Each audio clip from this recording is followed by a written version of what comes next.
नमस्कार। कभी सोचा है कि वक्त के साथ हमारे पैसे की कीमत कम क्यों होती जाती है? आज हम इसी बड़े ही दिलचस्प सवाल की तह तक जाएंगे। ये एहसास तो हम सबको कभी ना कभी होता ही है ना? कि भाई जो चीजें कुछ साल पहले तक कितने आराम से मिल जाती थी, आज उनके लिए जेब ज्यादा ढीली क्यों करनी पड़ती है? चलिए पता करते हैं। चलिए, एक बहुत ही आसान सा उदाहरण लेते हैं। जरा सोचिए, 2006 में एक मूवी टिकट कितने का आता था और आज उसकी कीमत क्या हो गई है। कीमतों में आया ये जो बदलाव है ना, यही हमें आज के हमारे टॉपिक पर लेकर आता है। तो चलिए अब इस पहेली को सुलझाने के लिए थोड़ा और गहराई में उतरते हैं। हम ये समझेंगे कि आखिर वो कौन सी ताकत है जो हमारे पैसे की खरीदने की शक्ति को धीरे धीरे कम करती जा रही है। तो ये जो पूरी कहानी है ना, इसका एक खास आर्थिक नाम भी है। इसे कहते हैं मुद्रास्फीति, या फिर हम सब इसे जिस नाम से जानते हैं, महंगाई। सीधी सी बात है, ये वो रफ्तार है जिससे किसी भी इकोनॉमी में चीज़ों और सर्विसेज के दाम ऊपर जाते हैं। मतलब इसका सीधा सा मतलब ये हुआ कि पैसे की जो खरीदने की ताकत है वो कम हो रही है। हमारा हर एक रुपया अब पहले से कम सामान खरीद सकता है। आइए अब महंगाई के सबसे सबसे बुनियादी कारण को समझते हैं। इससे हम ज्यादा पैसा उतना ही सामान के सिद्धांत से समझ सकते हैं। सुनने में ये भले ही आसान लगे, लेकिन ये बहुत गहरी बात है। रे डालियो का ये जो कथन है वो एक बहुत बड़ा सच बताता है। जब लोगों के पास खर्च करने के लिए पैसा ज्यादा हो, लेकिन बाजार में सामान उतना ही हो, तो कीमतें बढ़ना तो बिल्कुल स्वाभाविक है। ये एक बहुत ही सरल लेकिन दमदार आइडिया है। जब डिमांड सप्लाई से ज्यादा हो जाती है, क्योंकि लोगों के पास पैसा ज्यादा है, तो हर चीज की कीमत अपने आप बढ़ जाती है। अच्छा, तो ये प्रक्रिया काम कैसे करती है? देखिए, सबसे पहले सिस्टम में पैसे की सप्लाई बढ़ती है। फिर लोग और कंपनियां ज्यादा खर्च करना शुरू कर देते हैं।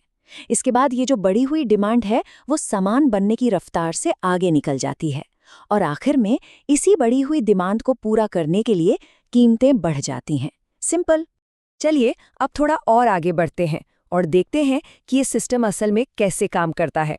अब हम उन दो मुख्य दबावों को समझेंगे जो कीमतों को ऊपर की ओर धकेलते हैं। तो यहाँ हम एक ही सिक्के के दो पहलू देखते हैं।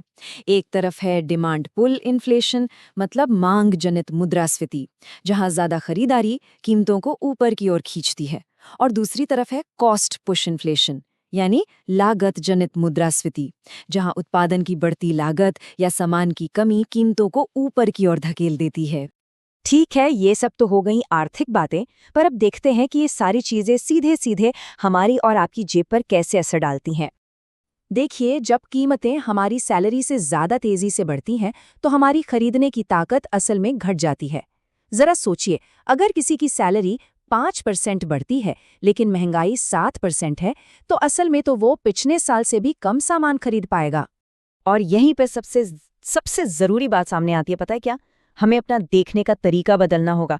मसला सिर्फ ये नहीं है कि चीजें महंगी हो रही हैं।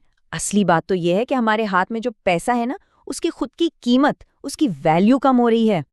और आखिर में ये समझना भी जरूरी है कि थोड़ी बहुत महंगाई मॉडर्न इकोनॉमीज की एक खासियत है, कोई खराबी नहीं। ये सब एक बैलेंस बनाने का खेल है। ज्यादातर सेंट्रल बैंक्स लगभग 2% महंगाई का टारगेट लेकर चलते हैं। ऐसा माना जाता है कि ये रेट इकोनॉमी को आगे बढ़ने के लिए प्रोत्साहित करता है और लोगों की बचत को बहुत ज्यादा नुकसान भी नहीं पहुंचाता।